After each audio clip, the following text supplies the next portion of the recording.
I'm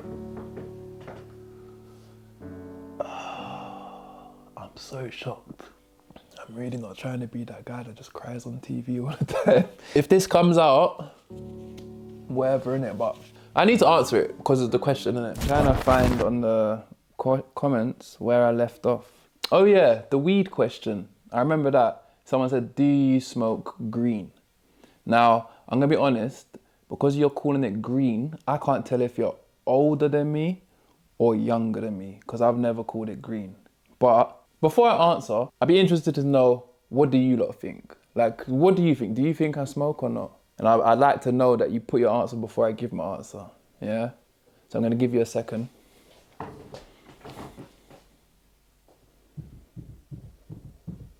If you're not commenting your answer, we're both wasting our time here. But I'm gonna assume that you have.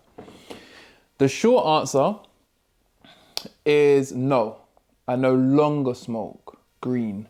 That is mad. Who calls it green? I'm not gonna lie to you, I did smoke for a while. I think I started smoking when I was about 28, 29, so really late in life. Like, I never smoked in my younger years, and I used to hate people that smoked cigarettes. So the fact that I actually turned to start smoking weed, green, the fact that I did actually start smoking late is quite a weird one.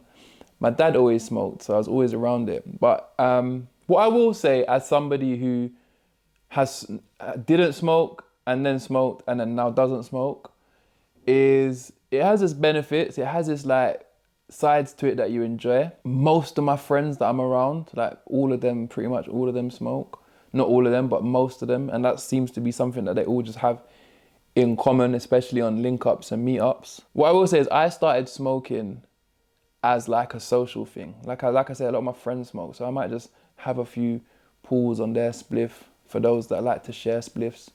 I went through a phase, obviously, where I quit my job and when I started doing content full time a few years ago, about 6 years ago, I found the people that I was around a lot of the time smoked. So smoking with them became smoking more. Before you knew it, like, I found myself smoking just to edit. Like, I used to think if I smoke something, it makes me more creative. So then I told myself that that's what I needed to do to be able to edit better. But in all honesty, the phases that I went with smoking, I feel like it stunted a lot of my growth. Not like physically. I'm like, I told you, I started like when I was a fully grown adult. But like in terms of productivity, in terms of opportunities, I feel like smoking always got in the way of that. And as somebody who has smoked and doesn't smoke anymore, I will say this, yeah. And this isn't me preaching, because I know anyone watching this that does smoke, you're gonna give me this. I know your answer. I already know your answer. But a lot of people can wake up on every day and smoke weed and get on with their life and be productive. And you can never tell them that they're not. But I'm telling you this now, as that even just watching people around me that smoke, and I don't smoke no more, you're not being nowhere near as productive as you have the potential to be. Like, you could be doing so much more. And I promise you, the smoking just slows down that process. No matter if you believe it or not, don't take it from me, whatever. But I'm just saying, like, as somebody who was in that, I tell you what, smoking for me wasn't a problem until maybe last year. When Dad passed and it was no longer me social. I wasn't no longer a social smoker, I was a smoker. So that probably ties in exactly perfectly with me not doing content and me not doing anything else and just slowing down for a whole year. I was sucked in, boy. I was definitely sucked in. But I don't smoke anymore. Since we moved into this flat, quit smoking. I don't smoke since I moved in. So yeah, there's the answer to your question. But I would like to know if you lot knew it already. You know what I mean? It's not something I put out there. My lower back's hurting, man. Question. You can have only one of the following to utilize for free for the rest of your life. Which are you choosing? Ooh. Petrol, clothes, footwear, airline tickets, hotel stays. Nigel? What's Nigel? Oh, my fucking back is killing me. Oh, I need to sit back. Oh my gosh. Oh, that feels like sciatic pains. Oh, that was unprovoked. Oi. Made my nose tingle. Theragun. If I could have only one of those things for free for the rest of my life, petrol. Do you use that a lot? About how convenient to my life is having. Nah, I don't drive that much. I only really drive from here to Brixton and back every day. Clothes. What you might notice on this 25-day challenge is me wearing a lot of the same clothes because I'm a tramp. When I moved out of my mum's, I don't know where all my clothes went. And where I don't go out no more, I literally just go training and do what I've got to do. I normally work from home and stuff. I ain't been shopping for a long time. So as much as I would like a fresh new wardrobe, I don't think free clothes for the rest of my life is that big of a deal. Footwear. That's a bit different to clothes because I do like trainers. And whenever I see someone with a good trainer collection, I'm a bit jealous. Airline tickets. I will say this, yeah. Of all the things that I've read out so far, airline tickets is the one, because one thing about me that maybe you don't know is that I'm quite well traveled. Yeah, I've been around the world. Yeah, and I'm not talking about just Benidorm and all these local holidays like that. I've been out there. Airline tickets is the one. I remember one time me and Max was in Dubai coming back. Yeah, we was at the airport and they come up to us and said, the plane's been overbooked. So if you would give up your seats, we'll put you in a hotel and give you 2 airline tickets to go anywhere in the world. Bro, we said, yeah, take us off the plane straight away. We sat there for an hour waiting for our tickets. And within that hour, me and Max sat there speaking about where shall we go. Imagine you can have a free flight to anywhere in the world. That makes you start thinking, do I go to the furthest place in the world? Do I go to the most expensive place in the world? Do I go somewhere that I want to go but I'll never pay for a ticket? We sat there for an hour discussing where we was going, just for them to come to us an hour later to be like, oh, by the way, we can fit you on the plane. We couldn't get the tickets as well. Peak! So I know how exciting it would be to be able to fly anywhere in the world. Hotel stays, that kind of ties in with that, but at the same time, if you're just going to be staying in hotels in the UK, what's the point? I don't know what Nigel is. It's got Nigel with a shit and a... What's Nigel? What's Nigel? I don't know what Nigel is. Mine's airline tickets, 100%. Lock it in. Ooh. How do you cope with the loss of your dad? Any advice? I recently lost my big brother in April, who was my best friend. He's 30, I'm 28, very close in age. Love your content, by the way. Keep it up. Keeps me going. Boy, when did this happen? I recently lost my brother in April. So that's recent. Bro, my heart goes out to you. Like, I have not, like, you've seen my journey or parts of it. Oh boy, I'm sorry. I'm really sorry to hear that.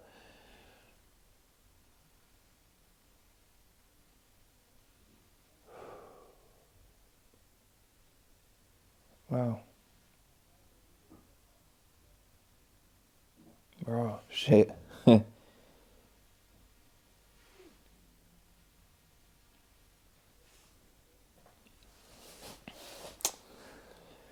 Bro, shit. Honestly, like, I'm not gonna lie to you or anyone watching this. I think I'm over, no, that sounds so disrespectful. I think I'm past it, like, a lot of the time. Like, I think I'm, fucking hell, no way. No way. I'm very tempted to get off and walk away from this camera and just come back and compose. But at the same time, I'm trying to be honest and I wasn't expecting that.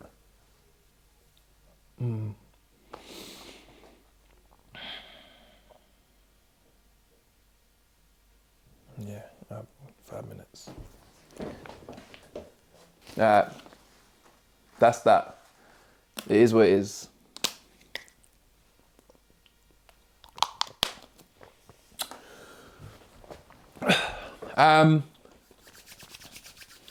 Honestly, yeah, I haven't cried for my dad for a good few months now. Like, at least, I don't think since I've been here, I feel it comes and it goes. It comes in waves. What just happened there, I'm quite taken back by. Like, reading your message, I think I really thought about how you might be feeling and it made me think about my own situation. And that's a surprise. And I guess that's the honest answer to how you cope. I keep talking to people and people say, what happens is you don't get over it. You just, what is it? Kyra said something to me the other day. She's like, you don't get over it. You just kind of move on, but the hole is always there. And the slightest thing can trigger it. For me, anyway, like, I'm so annoyed and, well, I'm not annoyed, but I'm so shocked that just affected me that much. And I'm struggling to get back on track. But the truth is, it's hard. It's very hard. I fucking hate this, man.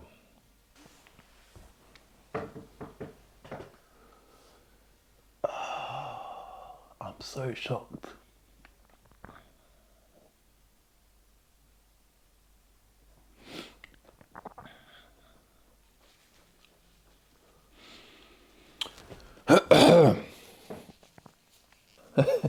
Do you know what? If this comes out, whatever, innit, but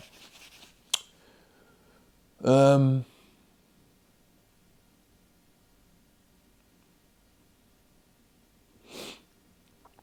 really not trying to be that guy that just cries on TV all the time. But fucking hell, it is what it is. It's hard. It's hard, bro. I struggle to talk about this. That's the truth. I think I cope by forgetting. That's the truth. I can't continue this fucking video with a lump in my fucking throat. Started with full fun and games.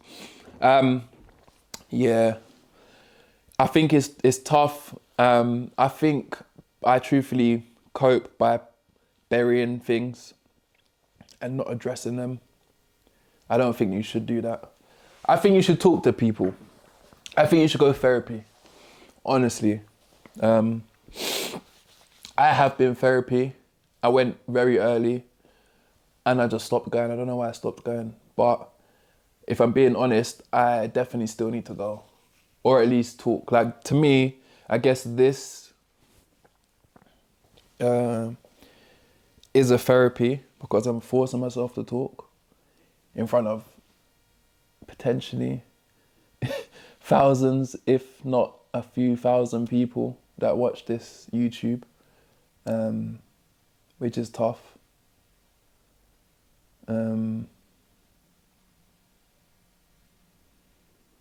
But bro, you've thrown me with that, man. I'm really sorry. Honestly. One day I'll do a better video on the topic, but I don't think I'm the one to advise you right now. What's that green mark on your head, G? Fuck you. The green mark is something that I had to deal with as a kid growing up. My hairline grows like this, like Vegeta or Dracula, either of the two. But my hairline does that. And if I want the straight hairline thing here, I gotta shave it off. But just like stubble, that's gonna grow back like this. It's just the same as this. Fuck you, man. I'm glad you said something dickheadish to get me into a better mood, but the green mark's just a widow's peak. What would your dream collab be with? Can I be honest with you, yeah? I don't really feel like I want a collab. I think I like to work by myself. And I think I've done so much. That's actually a bad point, actually. I haven't done a lot of collaboration. I've worked with a small team and stayed within that circle. And maybe I should collab more. But my dream collab, I don't really have a dream collab. People watch you because you're just a normal guy and we've been through similar shit in some way or another. Difference between us is you have people watching how you develop through the life, through your content. You got hundreds of people rooting for you, bro. Keep it up. Well, that's a beautiful message from PJ. Thank you very much, PJ. What is your biggest achievement that you haven't shared with anyone of your viewers? My biggest achievement. What is my biggest achievement? What have you done with your life? Huh? What have you done? What have you achieved? Come on, because I can't think of anything. What have you achieved? I got a degree. That made my dad proud because that's what he wanted to see. I did that. That was like so long ago though. So what have you done since then? Oh, I got a digital award for being a designer. I mean, I know that means nothing to you lot, but in the digital world, that's kind of a big deal. And that made my dad proud. He seen that, he loved that picture. Maybe actually, I pray I can say this without turning into a little fucking bitch again. And sorry, no, that's not, being emotional is not being a bitch. But you know what I mean? I pray I can say this without breaking down. But I think, yeah, my biggest achievement was no matter what, oh my God. Say it with your chest. No matter what, my dad was so proud of me before he passed. And when he passed. The last few times he spoke to me, he told me how proud he was. And he wasn't just saying it, he showed it in all of his life. Like, I think I've said this before. I think I've even said it in that first YouTube video. Like, he was so proud of the smallest things I did. When I did anything big, or even YouTube, to him, to my dad, I was a star on YouTube. It wasn't small, it wasn't a little thing. He thought I was big. My dad was getting recognized in shops, yeah, and he would come home and have the story to tell me. So it's like, I will say my biggest achievement is knowing that my dad was proud of me. I said it. And we're good. That's my biggest achievement. Yeah. Come on, man, give me a funny question. Do you have any spiritual beliefs that are linked to jiu-jitsu? No, I don't have any spiritual beliefs that are linked to jiu-jitsu. It's spiritual for some people, so maybe it's spiritual for you. I get that, but for me, no, it's not. It's not spiritual for me, but it is definitely my therapy, and the one place I can just go to and be like, nothing else matters. We're rolling, we're learning. How do you deal with your shoulder injury from jiu-jitsu? Was it more of a nerve muscle issue, and what worked best for you in treating it? With any injury, and I know I just spazzed out my back, yeah, but that felt mad. But with any injury, muscular, especially muscle injuries, ligaments and stuff, if you can avoid surgery, avoid it. That would be my one takeaway from everything I've done. My shoulder, I tore it. It ended up being like a grade something tear. And I fixed that with rehab. I fixed that with like literally movement, rehab, work within your range. There's so much YouTube videos out there right now that you don't have to go to like a private person, but you can do. Go on YouTube and type in shoulder injury recovery. There's so much workouts, mostly band work. Most of you sitting here watching this probably play computer or have desk jobs, yeah. And if you went like this and put your arms on a wall and try to like touch your hands, keep your elbows on the wall, you'll probably struggle. And that's where you've got terrible shoulder alignment and stuff. So it's understanding your body. Like when you have these injuries, if you actually care about getting better, you need to understand your body.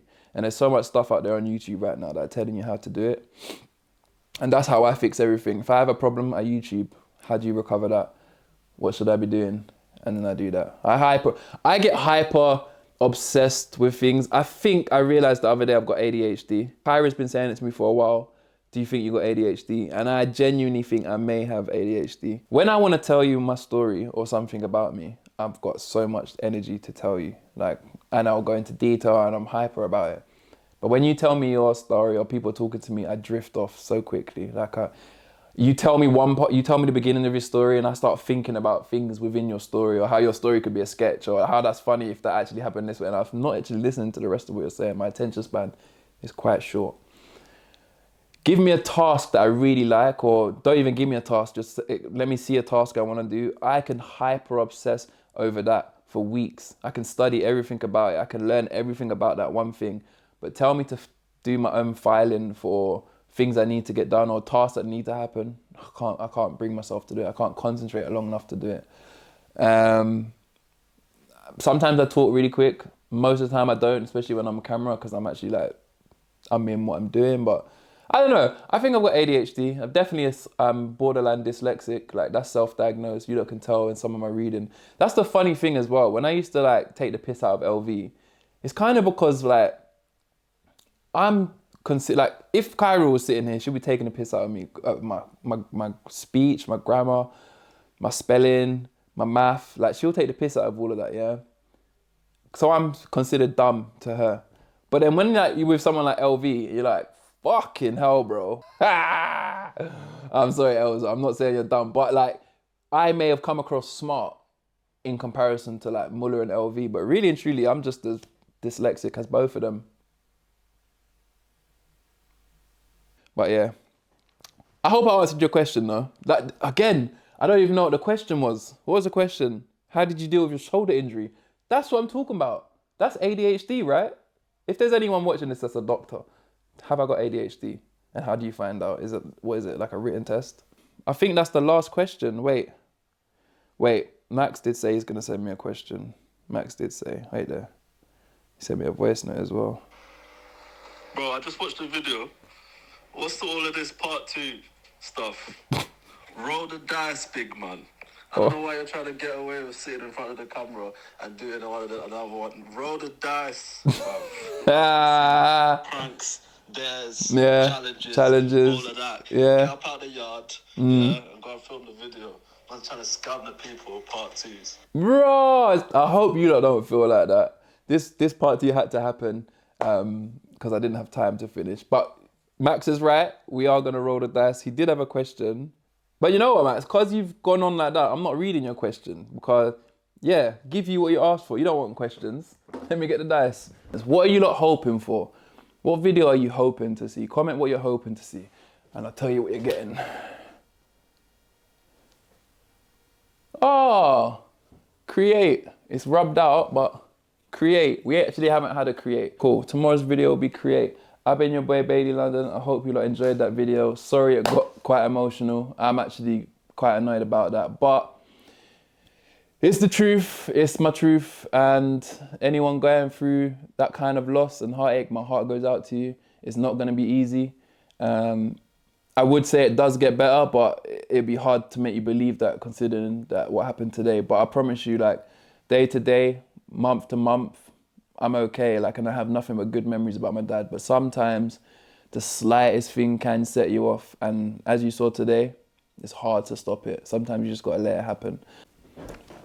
Yeah, I would advise anyone that's going through anything like that or going through anything like this, don't bottle it up. Find somebody to talk to, whether that's a therapist or a friend. Definitely don't stop whatever your normal day-to-day life is. Don't. Have a little break, of course, take some time to grieve, but do not let that grief become your everything. Don't let that become your way of life. Don't give up your dreams, don't give up your careers.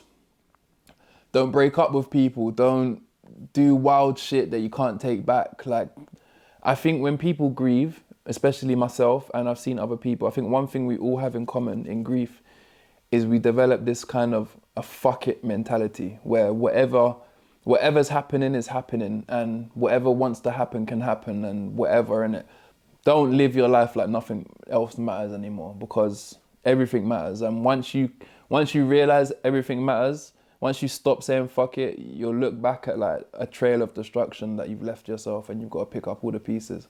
So for my friend, sorry I don't remember your name, I should have read your name, but yours grief and my grief may not be the same, but I guarantee there's going to be a stage where you're kind of thinking fuck it, and to that part of you, I think you should don't do that. I don't know, man. If you've got a girlfriend, just carry on being a good boyfriend, you know what I mean? Don't just throw it all away. If you've got a nice career, don't just start slacking and saying work don't matter, because in a year when you feel like you're getting over this, you want to just get back to your normal life, and you're like, no, well, you've been fucking up for the last year. It does matter. That's my last message on everything. I've been your boy Bailey London. I hope you lot are enjoying this video journey. This is becoming therapy for me, man. These 25 days is actually becoming therapy. It's showing me, it's lit a small spark of my old creative ways of wanting to do content. It's definitely getting me to open up and talk about shit that I probably don't want to talk about or just have buried forever. No one's asked me. I've never had to be honest. So this is therapy for me. I hope you guys are enjoying it. I know this isn't the most viral content and not everyone's going to see it. But for those who are with me on this journey, I appreciate all of you. I appreciate all the comments. I appreciate all the support. And we keep going, man. Road to 50K. Big up.